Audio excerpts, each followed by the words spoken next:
क्या आपको student result calculation Microsoft Excel में करना आता है? नहीं आता? Don't worry, I will teach you and you will become more smarter. Then let's start the Microsoft Excel and start the project Student Result Calculation. नमस्ते दोस्तों, आज हम सीखेंगे कि स्कूल के अंदर स्टूडेंट की मार्कशीट को किस तरह से तैयार किया जाता है।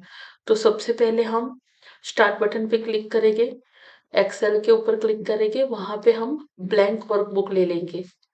मैं थोड़ा उसको ज़ूम कर रही हूँ ताकि आप उसको अच्छे से देख सके। यहाँ पे हम स्टूडेंट का रोल नंबर स्टोर करेंगे। तो मैं यहाँ पे A1 सेल है, वहां पे मैं नंबर लिख रही हूँ। यहाँ पे हम स्टूडेंट का नेम लिखेंगे, तो मैं यहाँ पे नेम टाइटल दे रही हूँ। मैं अभी 3 सब्जेक्ट के लिए मैं बना रही हूँ, तो 3 सब्जेक्ट्स के नाम यहाँ पे आएंगे, English, maths, science, total, average, grade. फिर यहाँ पे मैं रोल नंबर 1 एंटर करूंगी। यहाँ पे मैं स्टूडेंट्स के नेम को टाइप करूंगी, लाइक मैं यहाँ पे लिखती हूँ विजय। फिर यहाँ पे मैं उसके जो मार्क्स मुझे एंटर करने हैं, वो मैं यहाँ पे लिखूंगी। टोटल एवरेज ग्रेड में मुझे अभी कुछ लिखना नहीं है, वो उसकी हम फॉर्मूला बना के लाएंगे। फिर यहाँ पे मैं दूसरा नाम लिखूंगी। फिर यहाँ पे हम उसके मार्क्स लिखेंगे। फिर हम तीसरा नाम लिखेंगे, हम उसके मार्क्स लिखेंगे।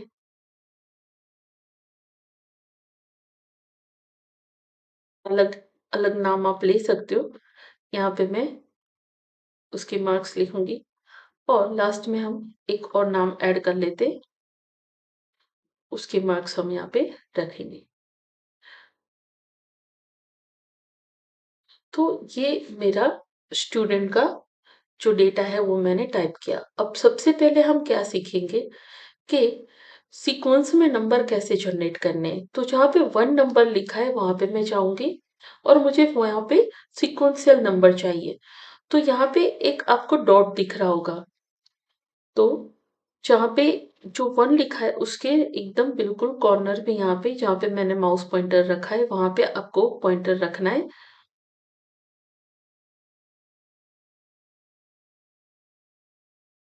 यहाँ पे देखो आपको एक डॉट जैसा दिख रहा है, वहां पे आपका पॉइंटर होना चाहिए।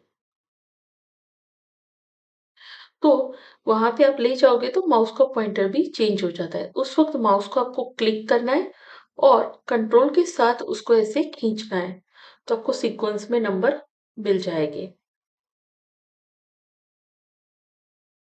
अब हम सीखेंगे कि टोटल कैसे बनाना है। तो टोटल के लिए हम मैं आपको 3 रास्ते बताऊंगी। तो सबसे पहले हमें यहाँ पे लिखना है इक्वल टू, फिर टोटल में हमें क्या करना है, C2, D2 और E2 तीनों का सम चाहिए। तो यहाँ पे मैं लिखूंगी C2 plus D2 plus E2। तो अब देख सकते हो कि यहाँ पे मुझे टोटल मिल गया है। वापस मैं वहां पे जाऊंगी और उसको मैं ऐसे ट्रैक कर लूंगी। तो यहाँ पे आपको कंट्रोल नहीं दबाना है, आपको जस्ट ड्रैग करना है, तो आपको इस तरह से सारे स्टूडेंट के आपको टोटल मिल जाएंगे। ये मेथड 1 हो गई। अब हम देखेंगे मेथड 2 क्या है। तो उसके लिए मैं उसको रिमूव कर रही हूँ। वापस मैं यहाँ पे F2 में ही रहूंगी। यहाँ पे आपको होम मेनू में आपको यहाँ पे एक ऑटो सम दिखेगा, आपको जस्ट उस पे एक बार क्लिक करना है। तो देखो उसने ऑटोमेटिकली ये तीनों को सिलेक्ट कर लिया है और सम के अंदर आप देख सकते हो C2:E2, मतलब C2 से लेके E2 तक। तो यहाँ पे मुझे सिर्फ first cell and last cell देना है, बीच के सेल मतलब D2 का हमें कुछ नहीं लिखना है, वो C2 से E2 तक सारा सिलेक्ट कर लेगा। तो ये हो गया मेरा टोटल का दूसरा तरीका, उसको भी हम ड्रैग कर लेंगे। नाउ आगे हम सीखेंगे कि थर्ड मेथड क्या है। थर्ड मेथड के लिए आप यहाँ पे fx पे क्लिक कर सकते हैं, आपको यहाँ पे एक इंसर्ट फंक्शन मिलता है। दूसरा यहाँ से भी आप जा सकते हो फॉर्मूला मेनू में, वहां पे भी आपको इंसर्ट फंक्शन मिलेगा। या तो आप कीबोर्ड पर से शिफ्ट के साथ F3 को प्रेस कर सकते हो। तो मैं यहाँ पे इंसर्ट फंक्शन पे क्लिक करूंगी। वहां पे हमें यहाँ पे सारे फंक्शन आपको दिख रहे हैं। यहाँ पे आपको सम फंक्शन दिखेगा। अगर आपको यहाँ पे सम फंक्शन नहीं दिख रहा है आपके कंप्यूटर में, तो आप ऑल में जाके वहां से आप ला सकते हो। यहाँ पे सारे फंक्शन आपको मिल जाएंगे। तो आपको यहाँ पे जो सम का फंक्शन है वो मिल जाएगा। ओके, इस तरह से आप फाइंड कर सकते हो। ये सम आ गया। फिर हम यहाँ पे ओके देखें, तो सम में आप देख सकते हो कि उसने C2:E2 ले लिया है। और जस्ट हम ओके देंगे तो यहाँ पे हमें टोटल मिल गया। तो मैंने आपको टोटल के 3 डिफरेंट वे दिखाए। आपको जो भी अच्छा लगे आप उसको फॉलो कर सकते हो। नेक्स्ट हम सीखने वाले हैं कि एवरेज को कैसे कैलकुलेट करते हैं। तो एवरेज के लिए भी मैं आपको 3 डिफरेंट मेथड सिखाऊंगी। सबसे पहले हमें G2 में आ जाना है। फिर अब हम फॉर्मूला बनाएंगे। हमारा जो टोटल है वो है F2 में, और अभी हम 3 सब्जेक्ट ले रहे हैं। तो यहाँ पे फॉर्मूला बनेगा total divided by number of subjects. तो टोटल है मेरा F2 और नंबर ऑफ सब्जेक्ट्स है मेरे 3। तो मैं 3 से डिवाइड करूंगी। अगर आप 4 सब्जेक्ट्स ले रहे हो तो 4 से डिवाइड करो, 5 ले रहे हो तो 5 से डिवाइड करो। फिर मैं एंटर दूंगी। उसके बाद वहां पे वापस आना है आपको G2 में, और उसको ड्रैग कर लेना है। इस तरह से माउस क्लिक करके खींचना है, तो आपको एवरेज मिल जाएगी। दूसरा तरीका हम सीखते हैं कि फंक्शन से कैसे बनता है।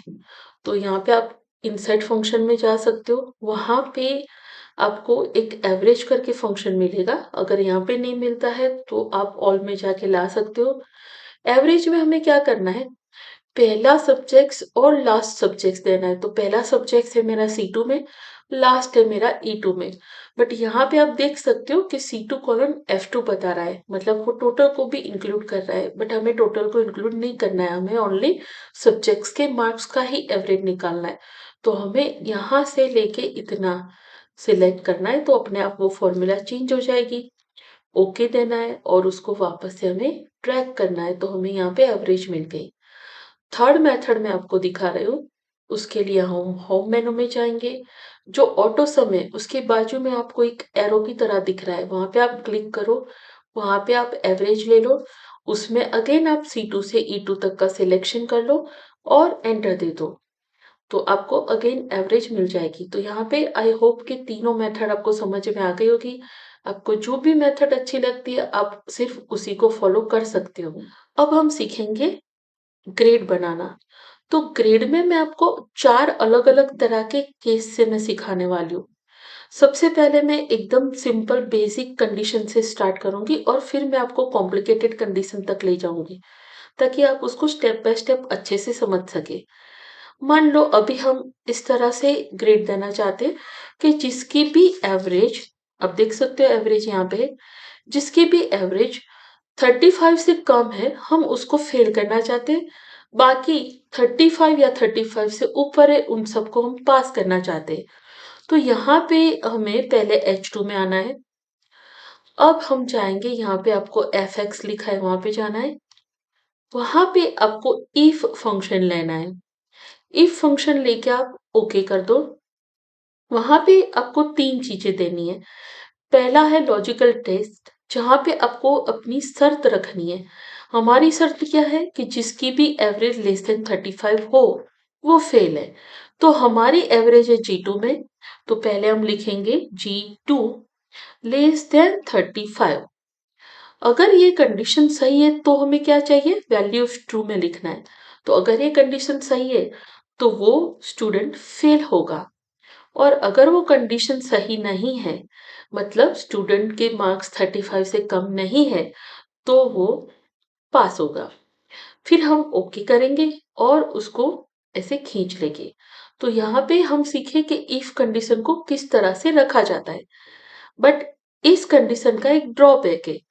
वो ड्रॉबैक ये है कि अगर कोई स्टूडेंट किसी एक सब्जेक्ट्स में फेल होता है, मान लो यहाँ पे कविता जो है उसके 11 मार्क्स आए, बट उसकी एवरेज अच्छी है तो उसे वो पास बता रहा है।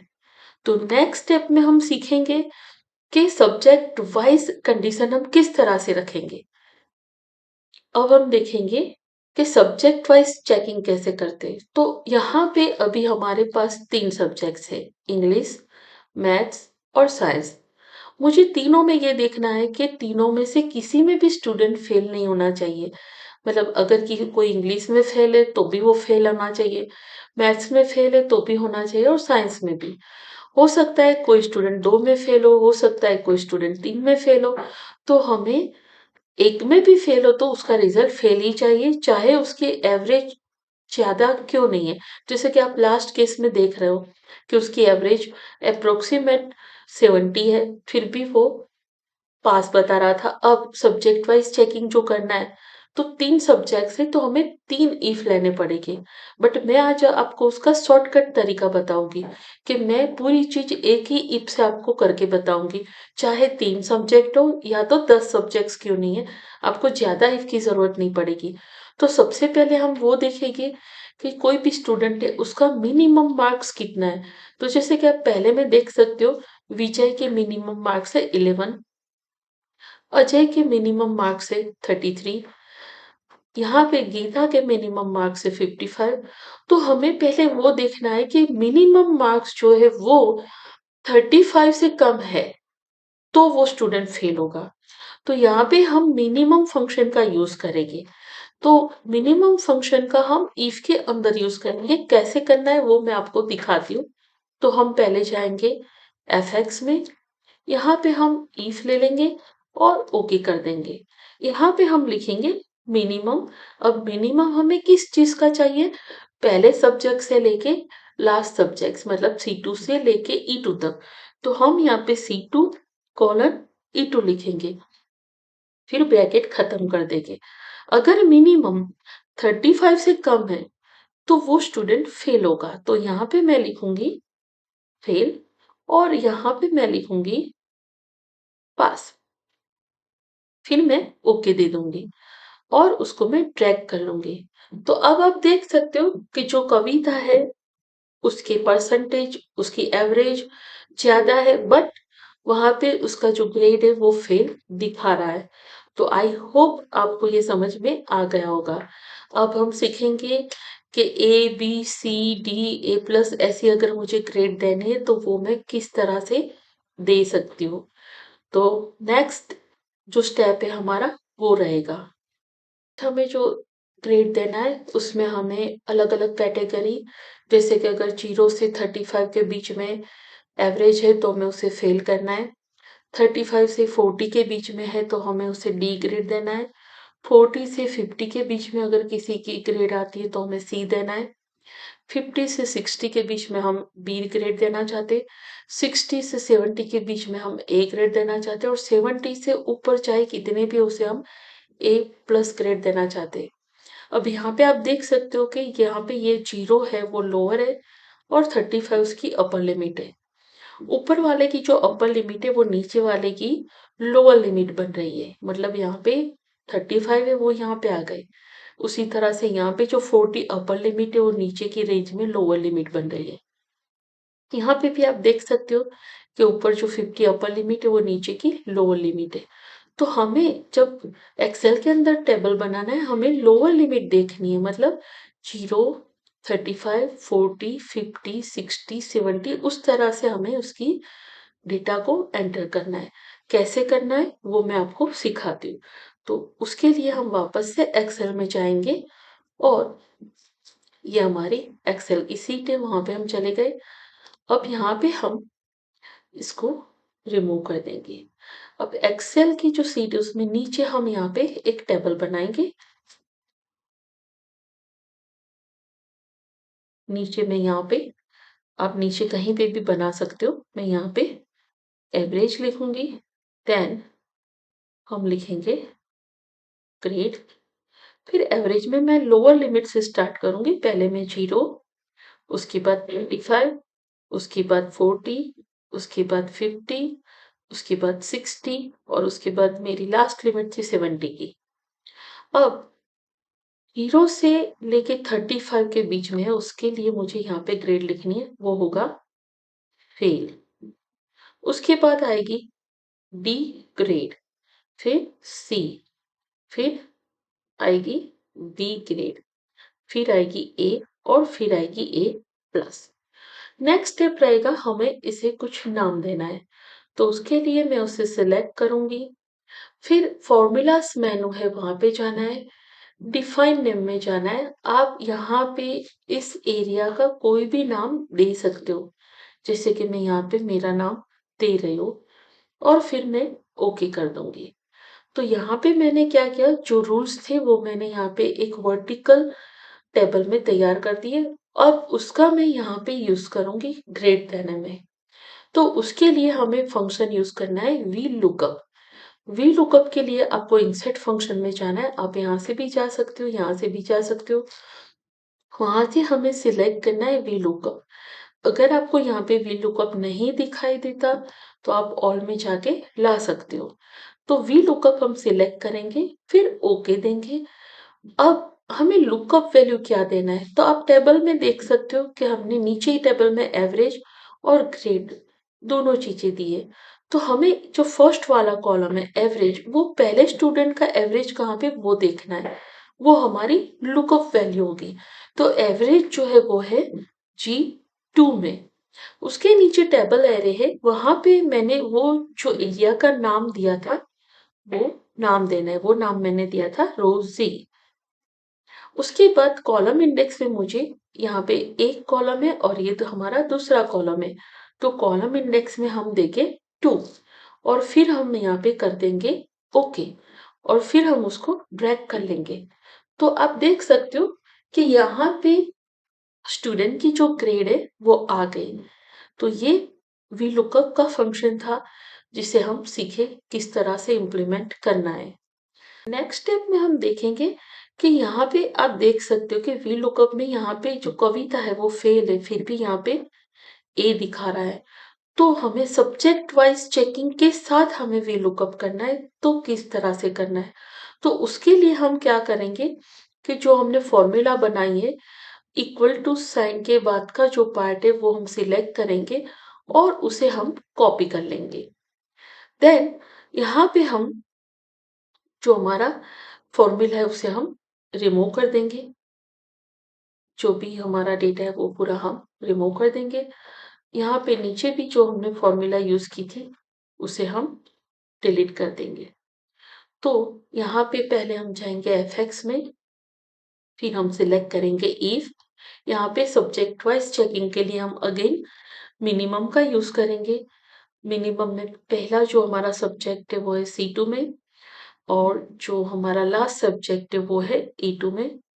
अगर मिनिमम लेस देन 35 है तो वो स्टूडेंट फेल ही होना चाहिए, उसको कोई भी ग्रेड नहीं मिलनी चाहिए। तो यहाँ पे हम लिखेंगे फेल। और अगर वो 35 से ज्यादा है तो यहाँ पे हम जो वी लुकअप यूज किया था उसकी हम पेस्ट कर देंगे, तो वो वी लुकअप के अकॉर्डिंग हमें ग्रेड देगा। फिर हम ओके करेंगे और फिर हम उसको स्टॉप कर देंगे। आई होप आप लोगों को वी लुकअप समझ में आ गया होगा। आगे हम सीखेंगे कि मार्क्स का वैलिडेशन किस तरह से करना है। अब वैलिडेशन क्या होता है वो मैं आपको समझाती हूँ कि अभी अगर कोई भी स्टूडेंट की एंट्री करता है, लाइक मैं यहाँ पे 6 नंबर लिख रही हूँ, फिर यहाँ पे मैं कोई नाम एंटर करूंगी और मैं यहाँ पे मार्क्स एंटर करती हूँ 55।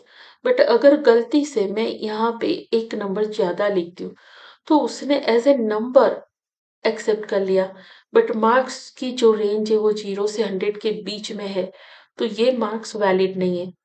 तो उसको किस तरह से हम स्टॉप कर सकते हैं वो हम सीखेंगे, जिसे बोलते हैं वैलिडेशन। तो वैलिडेशन करने के लिए हमें क्या करना है, सबसे पहले हमें जिस कॉलम में वैलिडेशन रखना है उसे सिलेक्ट करना है।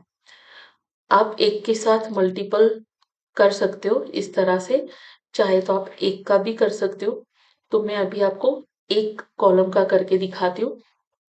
तो पहले मैं इंग्लिश को सिलेक्ट करूंगी, उसके बाद हमें जाना है डेटा मेनू में। वहां पे हमें डेटा वैलिडेशन करके एक ऑप्शन मिलेगा, उसके अंदर आप क्लिक करो, फिर वहां पे डेटा वैलिडेशन में चले जाओ।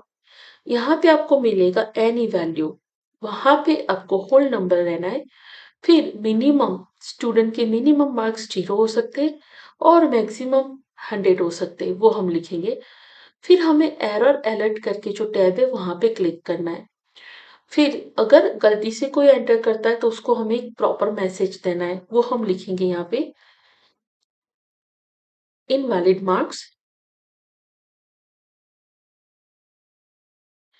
और फिर हमें यहाँ पे लिखना है कि उसकी गलती क्या हुई, तो हम यहाँ पे लिखेंगे please enter the marks between 0 to 100। तो आप यहाँ पे अपनी तरफ से कोई भी प्रॉपर मैसेज रख सकते हो। उसके बाद हमें ओके देना है। अब अगर मैं एंट्री करती हूँ, यहाँ पे मैं लिखती हूँ स्टूडेंट का नाम, और मैं गलती से यहाँ पे एंट्री कर दी 555, तो एक्सेल इस तरह से एरर दे देगा इनवैलिड मार्क्स और please enter the marks between 0 to 100। मुझे रिट्राई करने का बोलेगा और जब तक मैं सही मार्क्स नहीं दूंगी वो मुझे आगे नहीं जाने देगा। तो इस तरह से आप वैलिडेशन कर सकते हो। नेक्स्ट हम सीखेंगे कि कंडीशनल फॉर्मेटिंग क्या होता है। तो कंडीशनल फॉर्मेटिंग में हम यहाँ पे कैसे कंडीशन को सेट करते हैं, कैसे मॉडिफाई करते हैं, कैसे उसे दूर करते हैं, सारे ऑप्शन कवर करेंगे। तो हमें इस तरह से सीट में चाहिए कि अगर कोई भी स्टूडेंट फेल होता है तो उसका मार्क्स अपने आप रेड कलर का हो जाए। तो ये जो फॉर्मेटिंग हुआ वो एक कंडीशन पे बेस्ड है। जैसे कि इंग्लिश में अगर किसी के भी 35 से कम मार्क्स आते हैं तो वो रेड कलर हो जाएगा, अपने आप हो जाएगा। तो उसके लिए हम अगेन, अगर आप तीनों सब्जेक्ट्स में एक साथ करना चाहते हो तो आप कर सकते हो, किसी एक सब्जेक्ट्स में आप करना चाहते हो तो भी आप कर सकते हो। तो मैं उसको सिलेक्ट करूंगी, फिर हमें होम मेनू में जाना है, वहां पे आपको मिल जाएगा कंडीशनल फॉर्मेटिंग। कंडीशनल फॉर्मेटिंग में आप देखोगे तो बहुत सारे ऑप्शन है। पहले में है वहां पे आप कंडीशन ही सेट कर सकते हो, फिर यहाँ पे भी ऑप्शन है। फिर यहाँ पे आप देख सकोगे कि आपको ग्राफ की तरह दिखेगा। फिर यहाँ पे आपको डिफरेंट डिफरेंट कलर शेड मिल जाएंगे और डिफरेंट डिफरेंट आइकॉन मिल जाएंगे। तो हमें अभी एक कंडीशन रखनी है, तो हम जाएंगे हाईलाइट सेल रूल में। कंडीशन मुझे वो रखनी है कि जिसके भी मार्क्स 35 से कम हो वो रेड कलर से हो जाए। तो उसके लिए हम सिलेक्ट करेंगे लेस देन। लेस देन में मुझे यहाँ पे लिखना है 35। फिर यहाँ पे आप देख सकते हो, वहां पे आपको क्लिक करना है, फिर कस्टम फॉर्मेट में जाना है, और मुझे जो फॉर्मेट चाहिए वो मैं यहाँ पे सेट कर सकती हूँ। तो मुझे चाहिए उसका कलर रेड, और मुझे उसे थोड़ा बोल्ड दिखाना है तो वो मैं बोल्ड कर सकती हूँ, देन मैं ओके कर दूंगी। तो आप देख सकते हो कि जितने भी लोग फेल हो रहे हैं उनका मार्क्स अपने आप रेड हो गया। अगर मैं यहाँ पे मार्क्स एंटर करती 44 तो वो ब्लैक रहेगा, बट अगर मैं 23 करूंगी तो वो अपने आप रेड हो जाएगा। इसको बोलते हैं कंडीशनल फॉर्मेटिंग। अब हम देखेंगे एक और कंडीशन ऐड करना। तो ऑलरेडी इस कॉलम पे एक कंडीशन है, अब मुझे कंडीशन रखने की जिसके भी मार्क्स 70 से अप है वो अपने आप ब्लू कलर का हो जाए। तो मैं अगेन सी को सिलेक्ट करूंगी, आप मल्टीपल कॉलम भी कर सकते हो एक साथ। फिर मैं जाऊंगी highlight cell rules, conditional formatting के अंदर ये जो ऑप्शन है वहां पे। अब मुझे रखना है ग्रेटर देन 70, तो मैं ये वाली कंडीशन लूंगी और मैं यहाँ पे 70 सिलेक्ट करूंगी। फिर यहाँ पे क्लिक करूंगी, कस्टम फॉर्मेट में जाऊंगी और वहां पे मैं उसे ब्लू कलर दे दूंगी और फिर मैं ओके कर दूंगी, देन ओके। तो आप देख सकते हो कि यहाँ पे 77 अपने आप ब्लू हो गया। अगेन मैं आपको अलग अलग मार्क्स रख के दिखाती हूँ। यहाँ पे मैंने 99 रखा तो वो ब्लू हो गया, 22 रखा रेड हो गया, 45 रखा तो ब्लैक ही रहा। तो यहाँ पे अभी दोनों कंडीशन एक्टिव है। अब मान लो कि आपको कंडीशन चेंज करनी है, तो आप किस तरह से चेंज करोगे? तो जैसे कि यहाँ पे अभी 77 ब्लू कलर का है, मुझे अब वो कंडीशन बदलनी है, 80 से अप हो तो ब्लू चाहिए। तो मैं उसे वापस सेलेक्ट करूंगी, कंडीशनल फॉर्मेट में जाऊंगी, मैनेज रूल्स में जाऊंगी। यहाँ पे आपको दोनों कंडीशनें दिख रही है, आपको जो कंडीशन चेंज करनी है आप उसे सिलेक्ट कर लो, एडिट रोल में जाओ, फिर वहां पे आपको जो रखना है, मैं अभी 80 रख रही हूँ और ओके दे रही हूँ। तो मेरी कंडीशन अब 80 से अप वालों के लिए सेट हो गई। अब 77 जो है वो ब्लैक ही रहा। अब अगर किसी के मार्क्स 80 से अप है तो ब्लू हो गए। तो आप देख सकते हो कि कंडीशन हमारी मॉडिफाई हो गई है। यहाँ पे मैं अभी 78 दूंगी तो ब्लैक ही रहेगा। तो इस तरह से आप कोई भी कंडीशन चेंज कर सकते हो। अगर आपको कोई कंडीशन नहीं चाहिए, एक बार रखने के बाद उसे निकालना चाहते हो, तो आप कंडीशनल फॉर्मेटिंग में जाओ, यहाँ पे आप मैनेज रूल में जाओ, जो कंडीशन आपको नहीं चाहिए वो सिलेक्ट करो और डिलीट रूल दे दो और फिर ओके दे दो। आई होप आपको कंडीशनल फॉर्मेटिंग अच्छे से समझ में आ गया होगा। अब हम सीखेंगे कि चार्ट को कैसे बनाया जाता है। तो पहले मैं आपको सिखाती हूँ कि जैसे कि मुझे स्टूडेंट के नेम और मार्क्स का चार्ट बनाना है, तो मैं डेटा को सिलेक्ट कर लूंगी इस तरह से, जितनी फील्ड मुझे चाहिए वो मैं सिलेक्ट कर लूंगी। उसके बाद हम जाएंगे इंसर्ट में। इंसर्ट में आप देख सकते हो कि यहाँ पे चार्ट का ऑप्शन है।